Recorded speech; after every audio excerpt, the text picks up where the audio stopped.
여러분들 한 분 한 분이 하나님 나라의 주인공들이자 또 옆에 있는 우리의 전우들이 나를 살리고 또 옆에 있는 전우를 내가 살릴 수 있습니다. 여러분들에게 속한 셀을 날마다 귀히 여겨주시고 같이 동행하는 삶으로서 함께 중보하는 관계가 되기를 예수님의 이름으로 축복합니다. 한 가지 광고를 드릴 거는요, 이따가 광고 시간에 이야기가 나가지만 내일 진군식을 합니다. 그래서 오후 2시부터 우리가 역에 모여서 진군식을 연습을 하다가 3시에 맞춰서 리허설 저기 본당으로 넘어가게 됩니다. 그래서 행카하시는 분들은 어쩔 수 없이 수업에 임하시게 되지만 3시 가운데는 이야기를 하시고 나오셔야 합니다.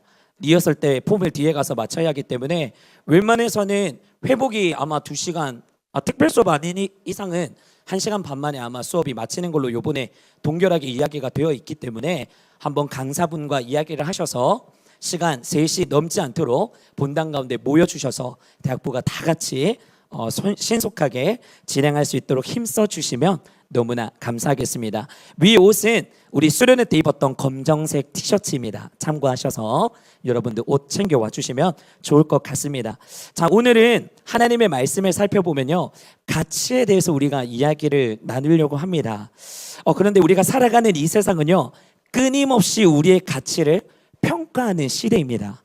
여러분, 어떤 사람을 우리가 바라보게 될 때 우리가 그 사람의 가치를 값으로 만약에 매기게 된다면 여러분 얼마의 측정으로 할 수가 있을까요?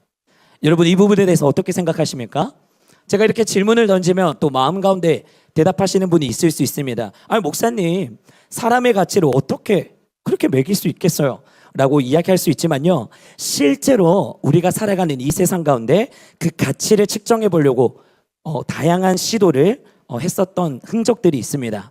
먼저 첫 번째로는 해부학자들이 이런 말을 합니다. 해부학자였던 헨리 몬센이라는 사람이 있었는데요, 체중 70kg의 사람의 몸을 분해하면 물 49kg, 비누 7개를 만들 수 있는 지방, 석회 12kg, 성냥 2200개 분량의 인, 2.5cm 길이의 철못, 유황 한 수저, 비철금속 30g 등으로 그 가치를 모두 환산하면 이것이 얼마냐? 6,000원이라고 이야기합니다. 한 사람의 그 몸값을 따졌을 때 해부학적으로는 6,000원. 이게 오늘날의 한국 돈으로 따졌을 때는 한 100만 원 정도. 실제 값이 그 정도라고 이 사람의 가치는 물질적으로 살펴보았고, 또 다른 의견이 있습니다. 생화학자였던 이 해럴드 제이 모로위치라는 사람이 있는데 인간을 화학적으로 분석을 해보았다고 이야기해요.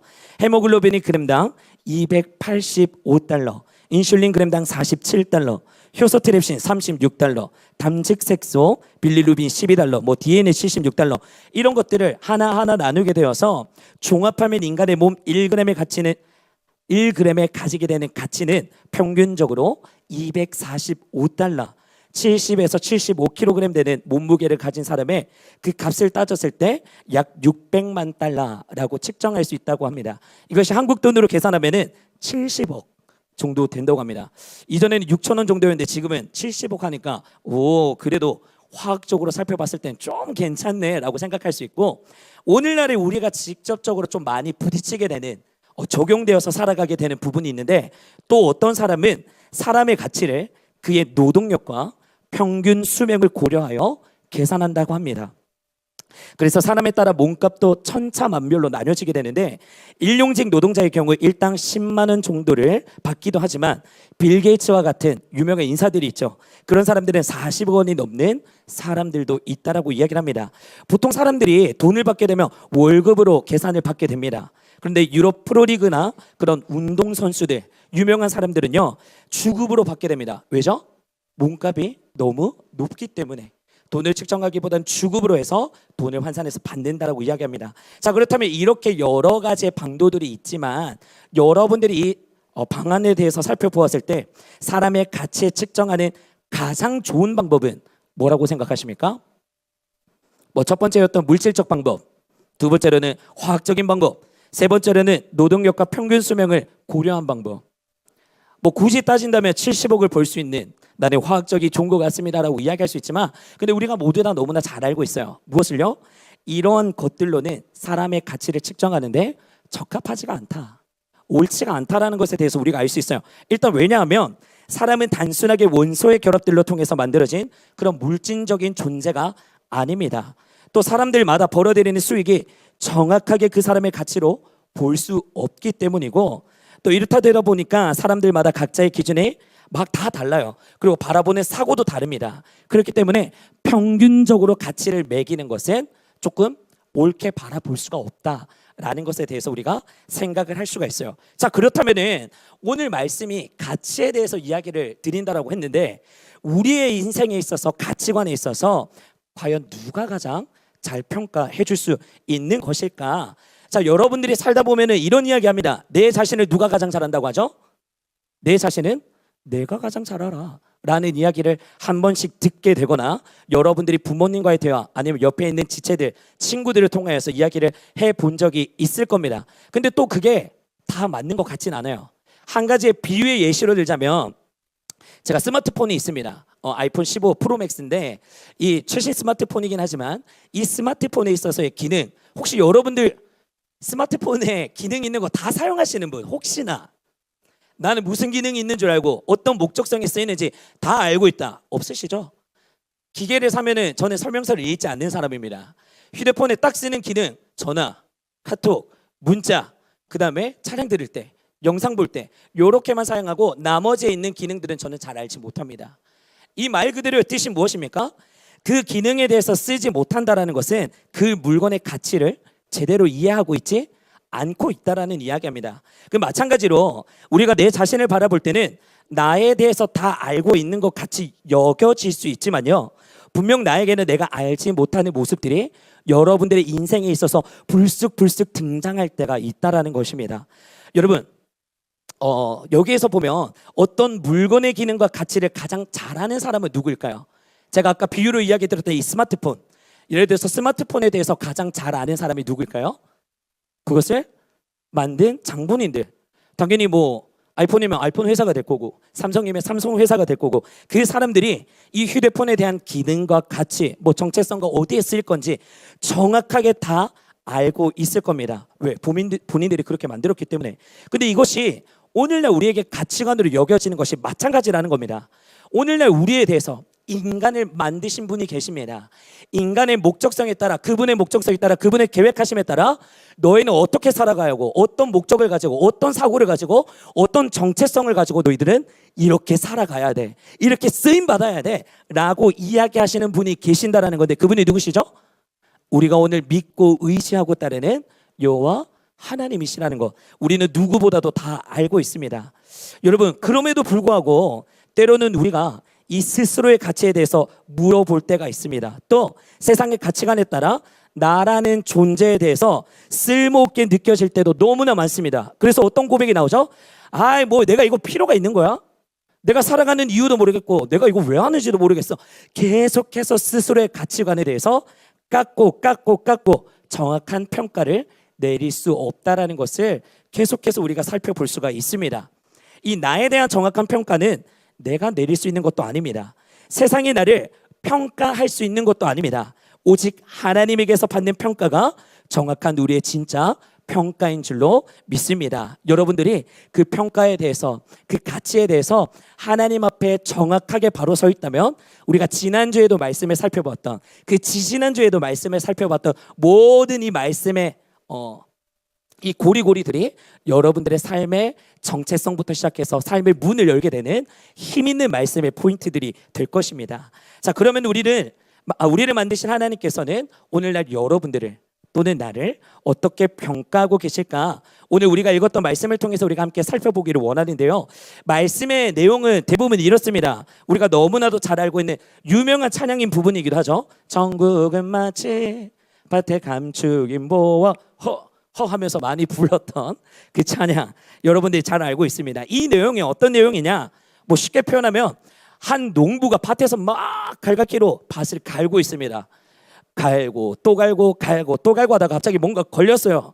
돌뿌리인 줄 알고 가서 살펴봤더니 무엇이었다? 보화였다. 보물이었다. 내가 그것을 본 순간 이 농부가 어떤 생각을 하였습니까? 내 가지고 있는 모든 소유를 다 팔아서 이 밭을 내가 사겠노라 라는 이야기가 오늘 우리가 살펴보고 있는 본문의 말씀의 내용입니다. 우리는 보통 이 이야기를 듣게 되거나 읽게 되면요, 농부를 어떤 사고로 보냐? 우리들로 보고 있고, 부화는 예수님이나 천국으로 비유를 삼아서 살펴봅니다. 자, 그래서 예수님과 천국의 가치는요, 이렇게 엄청난 것이니, 보물들이니 우리는 집을 팔고 땅을 팔고 냉장고를 팔아서 어떻게 해서든 얻기 위해서 노력해야 한다라는 것에 대한 설교를 많이 들어보셨을 겁니다. 이 내용이 틀린 이야기가 아닙니다. 사고도 맞습니다. 하지만요, 우리가 한 가지 더 살펴볼 게 있다라는 거예요. 우리가 그렇게만 생각하기에는 조금 생각해 볼 수 있는 질문의 여건들이 다른 길로도 볼 수 있다라는 겁니다. 만약 이 말씀을 방금 우리가 이야기했던 대로 해석을 한다면, 자, 이렇게 이야기할 수 있겠죠. 예수님은 사람이 가진 소유로 다 팔면 살 수 있는 존재입니까? 여러분 어떻게 생각하세요? 또 인간이 가진 것으로 천국을 살 수 있다라는 것이 말이 되는 조건입니까? 다시 말하면요, 인간의 정성을 들이면 천국을 얻을 수 있다. 집을 팔고 땅을 팔고 냉장고를 팔면 예수님을 내 편으로 만들 수가 있다. 우리의 종교적인 행동들과 윤리적인 노력들로 천국을 얻을 수 있다라고 하는 이야기와 동일하다라는 건데, 여러분 어떻게 해석이 되십니까? 우리가 방금 바라봤던 그 사고를 풀어서 다시 한 번 더 역설로 생각해 본다면, 예수님을 내가 가진 것을 다 팔아서 가질 수 있는 존재가 된다? 좀 아이러니한 이야기가 될 수 있겠죠. 만약 천국을 우리가 살 수 없다라고 하는 과정으로 살펴본다면요, 우리는 이 말씀을 반대로 뒤집어서 역설로 생각해 볼 필요가 있다라는 것입니다. 이 비유에서 말씀하시는 농부를 내가 아닌 하나님으로 타겟으로 삼겠습니다. 또 우리들이 이제 부활하고 한번 가정을 해서 살펴보도록 하겠습니다. 자, 이것을 다시 한번 표현해서 말을 해본다면요, 값진 보물과 같은 우리들을 구원하시기 위해서 자신의 모든 가진 것을 지불하신 분이 누구라는 것입니까? 하나님이라는 것이죠. 우리가 그만큼의 보화의 가치가 하나님께 있다라는 것을 이야기하고 있는 겁니다. 그래서 하나님께서 오늘 여러분들에게 이렇게 직접적으로 이야기하는 겁니다. 우리 한번 따라서 이야기해 보실까요? 저를 따라서. 사랑하는 내 아들아, 사랑하는 내 딸아, 너는 나의 보배란다. 너는 나의 보배란다. 하나님은 우리를 하나님의 보물이자 하나님의 보배로 여기고 계신다라는 것을 여러분들이 믿으시기를 바랍니다. 이것을 여러분들의 삶에 있어서 끊임없이, 맞아, 나는 하나님의 귀한 존재이자 보물이야. 나는 하나님이 이 땅 가운데 모든 것을 주시고라도 나를 구원하기 위해서 이 땅 가운데 예수님을 보내셨지. 이런 믿음의 선포들이 여러분들의 인생의 가치를 정확하게 붙잡아 준다라는 것입니다. 이 믿음의 고백이 여러분들을 살리는 역할을 하니 여러분들이 살아가는 그 삶에 있어서 계속해서 이 가치에 대한 고백이 있기를 예수님의 이름으로 축복합니다. 우리가 지난주에 하나님이 우리를 하나님의 자녀라고 부르면서 말로만 우리를 자녀라고 이야기하신 것이 아니라 실제로 하나님 우리를 자녀로 삼으셔서 어떤 것을 주셨다고 이야기했었죠? 은석 형제, 어떤 걸 주신다고 이야기하셨죠? 하나님이 우리를 자녀로 삼으셨어요. 그 증거대로 하나님이 우리를 뭐 주셨다고 이야기했죠? 하나님의 자녀의 권세. 감사합니다. 우리 시원자매님, 권세를 주셨습니다. 하나님의 권세가 나의 권세가 되고 하나님의 능력이 나의 능력이 되고 하나님께 모든 것이 나의 것이 되니까 어떤 루트가 되죠? 하나님의 나라를 누가 누리는 겁니까? 내가 누리는 거고, 하나님의 나라를 누리며 살아갈 때 그 형통의 복이 내 삶의 곳곳곳마다 성령의 열매로서 가득 채워지는, 여러분들이 실패되는 작품이 아닌 걸작품대로 하나님의 인생의 성공의 지름길로 갈 수 있는 그 하나님의 자녀의 권세를 우리에게 주셨다라고 이야기를 했습니다. 오늘도 말씀이 마찬가지입니다. 하나님은 우리를 보물이라고 인정해 주셨는데 말로만 표현하고 있는 것이 아닙니다. 실제로 나를 위해서 어떤 대가를 치르셨습니까? 하나밖에 없는 독생자 되시는 예수님을 이 땅 가운데 보내심으로 말미암아 죄된 나의 인생임을 구원해 주셨다라는 것입니다. 여러분, 그것이 진심으로 하나님이 보여주고 있는 증표이자 증명을 하고 있는 것입니다. 한번 말씀을 한번 살펴보기를 원하는데요, 디모데전서 우리 2장 5, 6절의 말씀 다 같이 한 목소리로 읽어보도록 하겠습니다. 시작. 하나님은 한 분이시요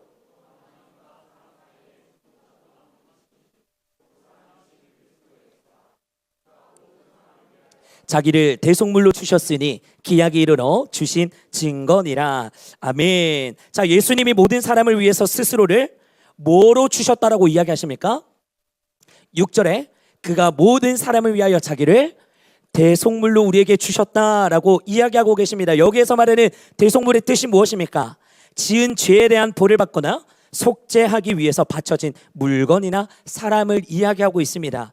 즉 예수님이 우리의 죄를 대신해서 스스로 무엇이 됐다라고 이야기하는 겁니까? 대속물이 내가 되었다. 우리가 그 죄의 대가를 치러야 하는데 예수님께서 우리의 모든 이 죄악을 다 사로 가져가셨다라는 증거들을, 우리에 대한 사랑을 확증해서 보여주고 있는 것입니다. 말씀 한 구절을 더 보겠습니다. 갈라디아서 1장 4, 5절의 말씀 우리 한 목소리로 크게 읽어보겠습니다. 시작. 그리스도께서 하나님 곧 우리 아버지의 뜻을 따라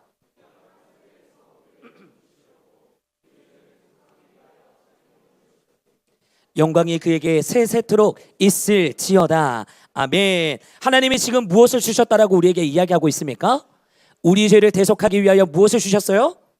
자기의 몸을 주셨다라고 이야기합니다. 오늘 말씀 속의 주인공이 자기의 소유를 모두 팔아서 밭을 사드렸던 것처럼 하나님은 자기의 모든 것, 심지어 그 독생자 되는 생명까지도 바치면서 나를 구원하셨다라는 것을 확증하고 보여주고 계신다는 겁니다. 이 사건은요, 우리가 수많이 들어왔습니다. 그래서 너무나도 놀라운 사실이자 너무나 위대한 이야기인데 어떤 분은 이것이 영화롭게 너무나 감사하게 여겨지는 사람이 있을 수 있지만 또 반대로는 현실감 없게 그저 그렇게 느껴지는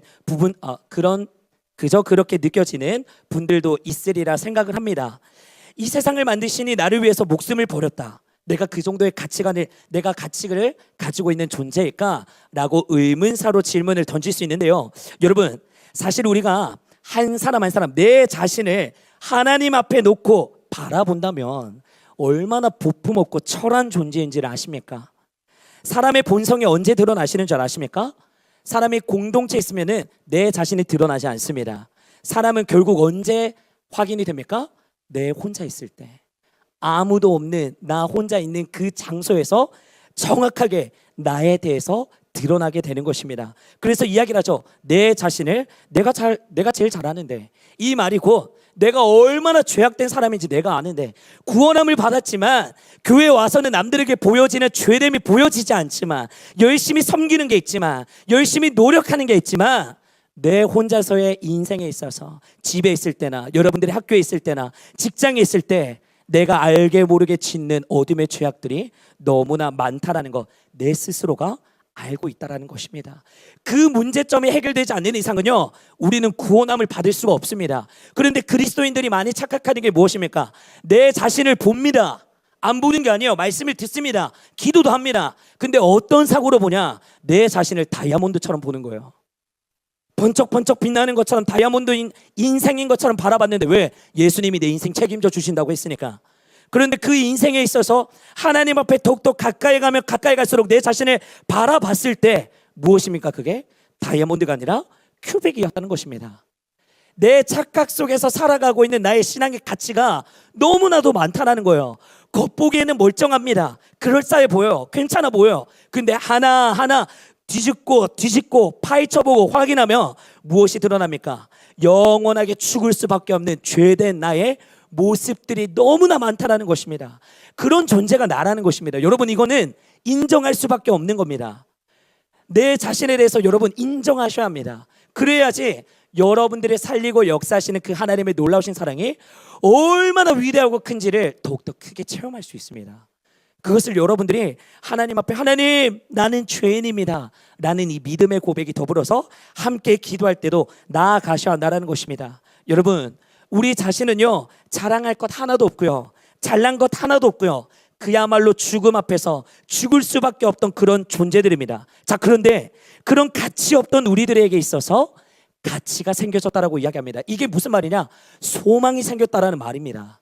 아무런 볼품 없고 그저 찌그러져서 죽을 수밖에 없는 내 인생이 하나의 희망과 소망이 부풀어 올라서 마치 거대한 선을 정복해낸 그런 사람들과 같이 쓰임 받게 되는 인생으로 넘어가게 되는데, 그 가치가 있어졌다라는 게 왜 생기는 것이냐?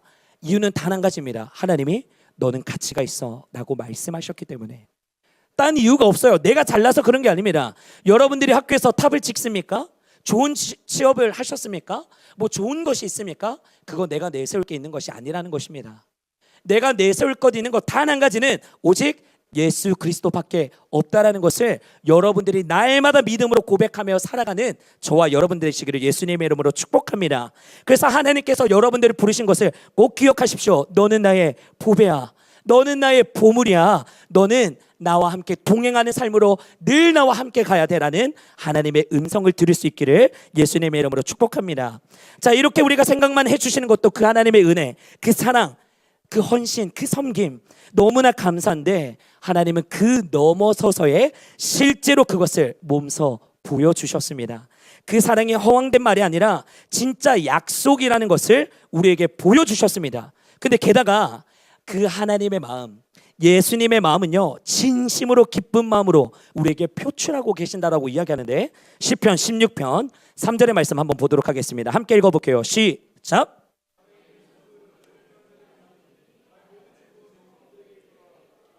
땅에 있는 성도들은 존귀한 자들이니 나의 모든 즐거움이 그들에게 있도다 라고 이야기하십니다. 예수님이 십자가에 달려 돌아가실 때 여러분 예수님의 마음이 어땠을까요? 생각해 본 적이 없으실까요? 자, 어떤 마음이었냐? 자, 뭐 여러 가지의 추측을 할 수 있지만 당연히 이런 마음은 아니었겠죠. 아, 하나님, 내가 이거 넘겨달라고 이야기했잖아요. 나 지기 싫은데 이거 십자가 아프고 힘들잖아요. 내가 왜 하는 거야? 라고 생각하셨을까요? 당연히 그렇게 생각하시지 않으셨겠죠. 우리가 방금 읽었던 이 시편의 말씀을 보게 되면 땅에 있는 성도들, 즉 우리들은 존귀한 자들이고 하나님의 모든 즐거움이 우리에게 있다라고 명확하게 말씀하고 계십니다. 예수님께서는 우리들을 보화로 인정해 주실 뿐만 아니라 자신의 소유를 다 팔아서 생명을 바치고 십자가에 달려 돌아가게 되는 그 비참한 죽음을 당하셨는데 그 모든 것들에 있어서 하나님의 마음, 예수님의 마음은 그저 기쁘셨다라고 이야기하는 것입니다. 여러분, 이 동일한 기쁨의 마음이 우리가 고백할 수 있는 단 한 가지가 있습니다. 뭐 여러 가지로 따졌을 때 찬양할 때, 기도할 때, 섬길 때, 헌신할 때 다 할 수는 있지만 여기와 맞먹는 우리의 기쁨을 하나님 앞에 영광을 올려드리는 것 딱 한 가지 있어요. 뭘까요? 우리가 지금 드려지는 예배라는 겁니다. 우리가 지금 주일날 예배 시리즈 5가지를 계속해서 살펴보고 있죠. 예배가 드려지고 난 다음에 나의 마음의 변화는 어떤 것이 있다고 이야기했죠? 제일 근본적으로 드러나는 현상, 감사, 기쁨, 회복, 여러 가지들이 있습니다. 근데 하나님께서 내가 너희를 위해서 피 흘렸고 내가 어떻게 해서 너에게 값을 치렀지만 괜찮아. 왜? 내가 기쁘거든. 내가 너만 바라볼 때 내가 기쁘거든. 동일하게 우리가 예배 드릴 때 하나님 앞에 어떻게 고백해야 합니까? 하나님, 저도 이와 동문입니다. 나를 위해서 십자가에 달려 돌아가신 그 예수님의 사랑, 하나님 내가 어떻게 표출할까요? 내가 어떻게 하나님 앞에 영광 올려드릴까요? 하나님을 위한 삶으로 내가 나아가기를 소망합니다. 하나님 나에게 은혜를 부어주십시오. 우리가 그렇게 예배 가운데 하나님 앞에 예배로 나의 삶을 올려드릴 때 그분이 동일하게 기뻐하신다는 사실입니다. 근데 그 기쁨의 동일한 값이 예배 가운데 나아가고 있는 우리에게도 하나님이 새 소망과 희망을 불지르는 성령의 은혜로 여러분들에게 함께 하신다라는 이야기입니다. 그렇기 때문에 여러분들 예배 가운데 성공하셔야 합니다. 예배 가운데 실패해서는 안 됩니다. 여러분들이 얼마만큼 기도하는지 전 잘 알지 못합니다. 여러분들이 얼마만큼 큐티하고 얼마만큼의 성경의 말씀을 가치를 삼아서 마구마구 반복하면서 읽는지 전 알지 못합니다. 하지만 여러분 그 위에 있는 이상 그것은 예배밖에 없습니다. 예배 가운데 실제적인 예수님의 만남이 주어집니다. 예배 한 번을 통하여서 여러분들의 인생이 뒤집어지는 하나님의 주인공의 역사 가운데 들어갈 수 있는 지름길밖에 없다는 것을 기억하십시오. 그래서 예배 가운데 여러분 절대 지각하지 마십시오. 미리 오십시오. 그리고 하나님 앞에 기도하십시오. 하나님, 오늘 나에게 주어질 말씀이 무엇입니까? 또 여러분들이 이렇게 평가할 수 있습니다. 요즘은 너무 평가한 게 많기 때문에 여러분들이 알게 모르게 앞에 서는 찬양팀 평가합니다. 여러분 앞에 있는 목사님 평가합니다. 기도단 평가합니다. 왜 그럴까요? 예배되는 주 목적 대신 하나님을 바라보고 있지 않기 때문입니다. 찬양 가운데 내가 왜 찬양하는 것입니까? 한 주간의 삶에 있어서 내가 죄된 삶으로 계속 휘우청거리다가 시체같이 주일날 왔을 때 그 찬양으로 말미암아 그 보혈이, 그 은혜가 내 안에 있는 죄를 씻어내는 역할을 하는 겁니다. 그래서 찬양을 입술을 열어서 하나님 앞에 크게 고백하며 나아가는 겁니다. 근데 찬양을 안 한다? 입술을 다물고 있고 내가 그냥 오늘 소리 빵빵하네, 좋았어, 이렇게 표현하고 있다? 얼마나 교만하고 거만한 것인지 아십니까? 우리의 대상자는 하나님이십니다. 설교를 듣는 가운데 앞에 계신 목사님, 저분은 저건 좋고 이건 좋은데 오늘 말을 너무 더듬더듬거리시네. 저분 내가 지난 설교 들어봤는데 별로던데. 이미 내 마음 가운데 여러분들이 평가를 다 해요. 그럼 은혜가 떨어지겠습니까? 하나님께서 그 당일날에 그 영혼의 사자를 세우신 하나님께서 하나님의 말씀이 떨어질 때마다 어떻게 우리가 바라봐야 합니까? 하나님, 저분의 말씀을 통하여서 한 문장이라도 한 단어라도 내가 은혜 받겠습니다. 그 문장 붙들고 내가 한 주간의 삶을 믿음으로 승리할 수 있는 나에게 지금 적합한 하나님이 말씀하시고자 하는 그 성령 하나님의 음성 내가 듣게 하여 주시옵소서. 그렇게 기도하시면서 말씀을 들으셔야죠. 근데 내가 어느 순간 내가 주인이 되고 익숙해지고 편안한 예배 자리를 추구하고 내 입술은 담읍니다. 선포하고 열어라 했는데 하나님에 대한 열망이 사라집니다. 당연하죠. 왜? 예배 가운데 하나님의 대로가 끊어져 있기 때문에 형통한 복을 누릴 수가 없습니다. 하나님은 무조건 다 말씀하십니다. 어떻게 너희들이 복 받을 수 있냐, 너희들이 어떻게 나와 동행하는 삶을 살 수 있냐, 다 성경이 말씀하고 있습니다. 근데 여러분 기억하십시오. 오늘날 예배 가운데 내가 주인이 되어서 살아가고 있다면 여러분들이 드려지는 예배 후에 나의 모습을 살펴보면 딱 답이 나옵니다. 내 마음에 아직도 근심밖에 없어요. 불평밖에 없어요. 감사함이 나오지 않습니다. 여러분, 환경과 사고는 달라지지 않습니다. 내 앞에 커다란 벽은 무너지지 않습니다. 당장에선. 하지만 예배를 통해서 하나님이 나와 함께하고 계시는구나를 내가 경험하고 체험할 때 저 벽이 나에게 와도 정말로 표현이 이렇습니다.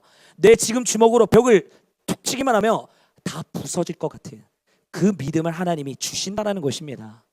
여러분들의 예배 태도에 있어서 그 기쁨이 하나님이 주시는 기쁨과 동일하게 여러분들이 갈급해하며 하나님 앞에 하루하루 숨 쉴 때마다 그 주 여호와 하나님 되심을 인정함으로 그 주님 앞에 나아가시는 저와 여러분들이 되기를 예수님의 이름으로 축복합니다. 사랑하는 여러분, 그래서 제가 다시 한번 여러분들에게 질문을 드려보려 합니다. 여러분들이 스스로 바라보실 때 얼마나 가치가 있게 여겨지고 계십니까? 사실 스스로 가치 있게 생각한다는 것은 너무나 어렵습니다. 특히나 지금 이 시대는 어떤 시대입니까? 사람들이 줄 세우는 것을 너무나 좋아하는 시대라고 담임 목사님께서도 설교 시간에 많이 이야기하시는 부분이죠. 사람들은요, 어느 분야에 있어서 다양하게 기준으로 줄을 세우는 것을 너무나 좋아하고 사랑합니다. 거기에서 드러나는 흔적들이 돈이 얼마나 많은가, 얼마나 권력이 많은가, 얼마나 빽이 있는가, 여러분의 집안의 금수저인가, 여러 가지들을 보고 여러분들을 평가하고 그 가치를 매겨버립니다. 지금 여러분들의 나이 때 여러분들의 가치를 평가할 수 있는 것들 너무나 많을 수 있지만 여러분들이 기도하는 증거들에서 이것을 또 발견할 수 있습니다. 가장 큰 거 두 말해야 잔소리죠. 좋은 대학교 들어가는 거, 좋은 직장에 들어가는 거, 또 돈벌이에 있어서 내 앞으로의 진로에 있어서 문제에 있어서 또 결혼까지 갈 수가 있겠죠. 이런 부분들에 있어서 여러분들에게 큰 기준점이 지금 나이 때 많이 적용이 될 거라 생각합니다. 자, 그러다 보니 여러분 나이 때 내가 남들보다 빠르게 좋은 직장에 취업하고 나니 또 좋은 대학에 들어가고 나니 어떻게 됩니까? 그때는 내 자존감이 막 올라가게 됩니다. 그런데 내가 남들보다 그 시선에 있어서 그 가치에 있어서 실패하고 넘어지게 되면은 그 누구도 나를 비판하지 않는데 내 스스로가 내 가치를 갉아먹고 죽이는 경우들도 많이 우리 모습들 가운데 나타난다라는 사실입니다. 그래서 여러분 기억하실 게 있습니다. 우리는 절대 무가치한 존재들이 아닙니다. 쓸모없는 존재로 여김받지 않았습니다. 내가 좋은 곳에 취업을 했다고 해서 가치가 있고 내가 취업 못하고 백수로 있다고 해서 가치가 낮아지거나 전혀 그렇지 않습니다. 내가 비싼 옷을 입다고 해서 내 가치가 올라갑니까? 그렇지 않습니다. 저렴한 옷을 입고 있다고 해서 내 가치가 무너집니까? 그렇지 않습니다. 이 모든 것을 누가 증명해 줍니까? 오늘도 살아계셔 역사하시는 그 주 예수 그리스도가 우리에게 증명해 주고 계신다는 것입니다. 여러분 이것을 꼭 기억하십시오. 여러분들의 몸값은 예수님이십니다. 믿으십니까? 여러분들은 얼마짜리 인생입니까? 예수님짜리의 인생들이십니다. 이것을 여러분들이 잊지 마시길 바랍니다. 예수님이 그 십자가에 흘린 보혈로서 우리의 인생을 구하셨습니다. 그거 하나만으로도 우리의 가치는요 이 세상에 그 어떤 것도 비교할 수 없는 너무나 값진 부활을 우리가 쟁취했다라는 것입니다. 이것을 여러분 놓치지 마시고 쟁취하시길 바랍니다. 우리가 오늘 말씀을 살펴보게 되면은 한 가지 더 알 수 있는 것은 이게 있어요. 여러분, 천국은 누구의 것이라고 이야기하셨죠? 성경 말씀을 살펴보면 천국은 누구의 것이라고 이야기합니까? 침노하는 자의 것이라고 이야기합니다. 그럼 지금 말하고 있는 이 부활은 무슨 개념이냐? 밭을 갈고 살아갈 때 등장하게 되어서 쟁취하는 자들만이 천국에 들어갈 수 있다는 이유와 똑같습니다. 그럼 여러분들의 삶에 있어서 어떻게 해야겠습니까? 어떤 텐션으로 여러분들이 이것을 표하면서 살아가야겠습니까? 여러분들의 인생을 거셔야 한다는 거예요. 여러분들의 삶의 모든 목적이 이 부활을 가진 거에 있어서 후회하지 않는다고 하잖아요. 내 모든 집, 가진 거 다 팔아서라도 이 부활을 산다라고 이야기하는 것처럼 여러분들의 인생의 가치가 최고가 예수 그리스도라면 여러분, 두말해도 잔소리입니다. 하나님 앞에 모든 삶을 거십시오. 여러분들의 먹고 사는 문제점은 하나님이 해결해 주십니다. 그런데 그 전에부터 하나님이 말씀하시죠. 너희들은 그것을 염려하지 마. 다만 기억하렴. 너희들은 가서 제자 삼아라. 고아와 과부들을 먹여 살려라. 내가 너희들에게 주는 미션이자 명령이야. 그러할 때 먼저 그의 나라와 그의 일을 구하시게 되었죠. 그 뒤에는 너희들이 먹고 마시는 인생의 문제점에 있어서 내가 너와 동행하면서 문제의 실마리를 다 풀어주고 해결해 줄 거야 라고 하나님이 말씀하고 계신다라는 것입니다. 여러분, 어떻게 보면은 아는 내용이라서 그렇구나 라고 생각할 수 있지만 실천하지 않는다면 내 삶이 변화되지 않습니다. 죄송한 말입니다. 여러분, 구원의 확신에 대해서도 여러분 yes or no라고 제가 늘 말씀드립니다. 100%짜리입니다. 20%가 없습니다. 60%가 없습니다. 80%가 없습니다. 여러분들이 신앙의 텐션을 타고 성경을 많이 본다고 해서 기도를 열심히 한다고 해서 그때는 믿음의 가치관에 있어서 저는 구원을 받았습니다. 근데 여러분이 직장 생활하면서 치게 되면서 나 교회도 못 나가고 내 마음이 어려워지고 그럴 때는 내 구원의 확신이 잘 모르겠습니다 라고 고백하는 거 절대 아니라고 말씀드립니다. 여러분, 이 말씀을 통하여서 여러분들이 살펴보셔야 합니다. 내가 어떤 가치관을 가지고 어떤 가치를 두고 하나님을 믿고 그것을 쟁취하려고 노력하며 살아가고 있는가. 내 모든 것들은 어디에 쏟아붓고 내가 이 인생의 걸음 20대의 피 같으니 정말 빛과 같은 소금의 역할을 해야 할 지금의 여러분들의 중요한 시기에 내가 어떤 것을 택하여서 삶을 누리고 있느냐. 그걸 놓치게 되면 여러분, 하나님의 말씀하시는 복은 없습니다. 기억하십시오. 여러분, 빠르면 빠를수록 좋습니다. 하나님을 인격적으로 만나십시오. 그분을 인격적으로 대하십시오. 그분을 초청하십시오. 아니죠. 그분은 이미 여러분들에게 임하셨습니다. 임하신 그 하나님이 오늘도 여러분들을 기다리고 계십니다. 음성 듣기를 원하십니까? 말씀 가운데 기도의 자리로 나아가십시오. 예배 가운데 목숨을 거십시오. 그렇게 될 때에 나도 모르는 사이에 이 보화 같은 보물은 이미 눈 감고 떴을 때 내 앞에 그저 받아 먹을 수 있는 떡과 같이 놓여지게 되어 있을 것입니다. 여러분들이 다 쓰임받는 인생이 되기를 축복합니다. 정말 말로만 머리로만 하는 예수 그리스도로 그치는 것이 아니라 여러분들의 삶을 갈았을 때 30대 40대 인생에는 독도 빛과 소금의 역할이 정말 크게 쓰임받을 수 있는 여러분들의 인생임을 기억하셔서 놓치지 마시길 바랍니다. 우리가 그것을 기억하시면서 오늘 이 찬양 함께 부르시면서 주님 앞에 나가기를 원하는데요.